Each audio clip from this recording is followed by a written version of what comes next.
В Ингушетии в январе и феврале текущего года ежемесячные выплаты в связи с рождением первого ребенка произведены 74 семьям. При этом общее число семей, обратившихся за получением выплат за этот период, составляет 85. Об этом главе республики в ходе встречи доложил заместитель председателя правительства Ингушетии Хусен Зурабов. Он отметил, что согласно данным Минздрава Ингушетии за 2 месяца текущего года в регионе родилось 207 первенцев. Вице-премьер подчеркнул, что с начала года в республике ведется активная информационная кампания по разъяснению правил и порядка выплат на первого ребенка. Юнусбек Евкуров выразил неудовлетворенность работой правительства, проделанной в области информирования семей и получения выплат в связи с рождением первого ребенка. По его мнению, процент обращений за выплатами в регионе низкий. Он также подчеркнул, что данная программа – это огромная помощь, оказанная президентом страны Владимиром Путиным. Мы должны максимально эту помощь использовать, заключил Юнусбек Евкуров. После процесса рассмотрения 74 женщинам данная выплата уже производится. 11 заявительницам отказано в связи с тем, что они не соответствуют установленным критериям. На начало марта, вот перед праздником, на 7 марта, обратилось еще 7 женщин. С целью информирования населения и тех, кто имеет право на данную выплату, в республике ведется активная информационная кампания по разъяснению правил и порядка выплат на первого ребенка. Постоянно транслируется соответствующий ролик. В перинатальном центре, в родильных отделениях наших больниц, отделах ЗАГС распространяются памятки, соответствующие памятки. Кроме того, учитывая, что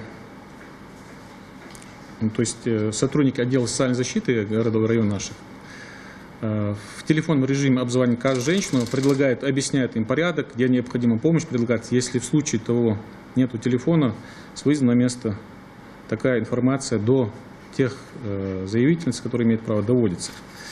Эта работа привела к определенным положительным результатам. Так, если за январь было всего 6 обращений, то в феврале уже 79 обращений, 79 женщин обратились со соответствующей выплатой в отдел социальной защиты. Задача стоит такая, чтобы обеспечить не менее 50% обращений от числа первенцев. В нашем случае у нас 41%. Но опять же, возвращаясь к цифрам, когда у нас рождение там, в январе 90, феврале 117, то здесь мы предполагаем работать адресно. Их не так много, можно каждому обойти. А почему люди не обращаются? В чем причина? Ну, сейчас обращаются после разъяснительной работы. Есть разные причины. В том числе... Я вот не пойму, почему разъяснительная работа? В чем проблема? Если бы вы вот здесь в докладе расписали причины, почему люди не обращаются? Просто самим разобраться, в чем причина. Я далек от мысли, что эти женщины или эти семьи не нуждаются в деньгах, если они обращаются. Да? Те, которые не обращаются, во-первых, вы не должны, я уже вам говорил, вы не должны ждать, пока к вам обратятся. Вы, понимая, кто родился или какая женщина, уже понимаете, имеет она право на это или не имеет права, с учетом семейного положения. Так нет. Уже предварительно свою работу вы должны проводить, а не ждать, пока к вам обратятся. С момента поступления женщины уже в родильное отделение уже должны начинаться подготовка вот этих служб по выплате денег. Уже не ждать, пока ребенок родится.